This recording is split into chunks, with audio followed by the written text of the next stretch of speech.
Au nom du Père et du Fils et du Saint-Esprit, Amen. Grande joie d'être là avec toi en ce mercredi 6 septembre. Et la première lecture d'aujourd'hui, c'est Colossiens, chapitre 1er, à partir du verset 1.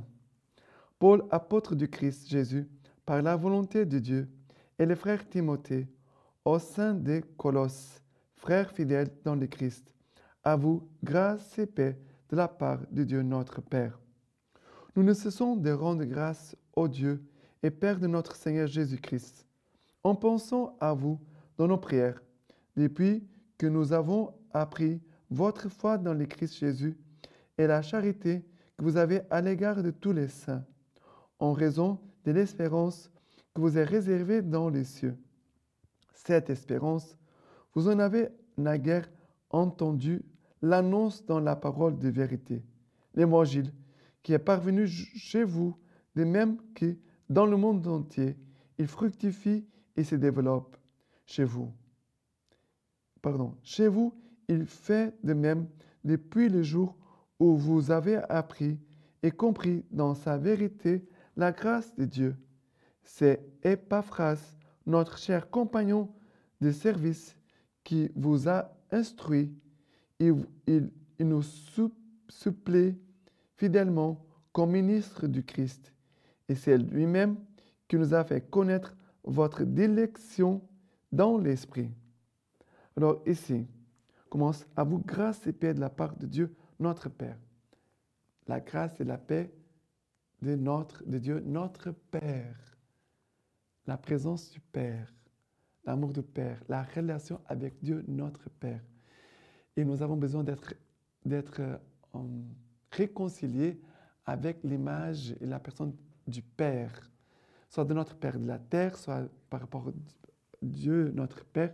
Mais on doit, il ne faut pas avoir des blocages dans la relation paternelle, parce que s'il y a des choses qui ne marchent pas dans la vie paternelle ici-bas, certainement il y a quelque chose qui ne va pas marcher dans notre relation avec Dieu, notre Père. Et nous avons besoin de recevoir la paix et la grâce de Dieu, notre Père. S'il y a quelque chose qui est bloqué, la grâce et la paix n'arrivent pas jusqu'à nous. Et la deuxième chose, c'est nous ne cessons de rendre grâce au Dieu et Père de notre Seigneur Jésus-Christ en pensant à vous dans nos prières. Ça veut dire, dans nos prières, nous remercions, nous rendons grâce à Dieu pour vous tous. Dans la prière, rends grâce à Dieu. Dans ta prière, remercie le Seigneur. Rends grâce. Quand on remercie, les choses deviennent plus faciles. Quand on remercie, les choses deviennent plus faciles. Et après, c'est beau quand Paul va dire « J'ai appris votre foi dans le Christ Jésus et la charité que vous avez à l'égard de tous les saints, en raison de l'espérance que vous est réservée dans les cieux. » Ici, nous trouvons foi, espérance, charité. Voilà, nous avons besoin de vivre dans la foi, dans l'espérance, dans la charité. Voilà, parce que là, ce sont de ces trois vertus théologales que nous vient la force et le dynamisme spirituel pour notre vie humaine, pour notre vie de prière, pour tout, pour tout. Et voilà qu'il dit, cette espérance, vous en avez naguère entendu l'annonce dans la parole de vérité. L'espérance nous arrive par la parole de vérité, par l'Évangile qui est parvenu chez vous, de même que dans le monde entier, il fructifie et se développe. Voilà. Pour toi, c'est important, la parole de Dieu, la lectio divina chaque jour, pour entretenir, nourrir notre espérance. Notre espérance. Et si nous gardons l'espérance, on ne s'arrête pas, on ne se décourage pas, on ne s'arrête pas. L'espérance nous portera toujours, nous fera toujours avancer malgré les difficultés que nous trouverons dans notre vie. Mais l'espérance nous soutient et nous encourage à avancer. Et là, la foi et l'amour nous aident vraiment à cheminer. D'accord? Voilà la première lecture d'aujourd'hui. Maintenant, le psaume 52, versets 10 et 11. Et moi, comme un olivier verdoyant dans la maison de Dieu, je compte sur l'amour de Dieu, toujours et à jamais. Je veux te rendre grâce à jamais, car tu as agi. Et j'espère ton nom, car il est bon devant ceux qui t'aiment. Alors, dans la maison du Seigneur, je suis comme un levier verdoyant, ça veut dire qu'il ne sèche pas. Pourquoi ce levier, il est verdoyant, il a de la vie? Car je compte sur l'amour de Dieu, toujours et à jamais. Et je suis dans la maison de Dieu, je suis dans son Église. Je te rends grâce à jamais, car tu as agi, Seigneur. Je te remercie. Voilà. J'espère dans ton nom, car il est bon. J'espère ton nom, car il est bon. Voilà, c'est quelques versets nous gardent la vigueur de notre âme, nous gardent dans cette force, dans cette vigueur. D'accord? Et maintenant, l'évangile d'aujourd'hui, c'est Luc chapitre 4, à partir du verset 38. Partant de la synagogue, il entra dans la maison de Simon. La belle-mère de Simon était en proie à une forte fièvre, et ils les prirent à son sujet. Se penchant sur elle, il menaça la fièvre, et elle la quitta. À l'instant même, se levant, elle les servait. Au coucher du soleil, tous ceux qui avaient des malades, atteints des maux divers, les lui amenèrent, et lui, en posant les mains à chacun d'eux, il les guérissait.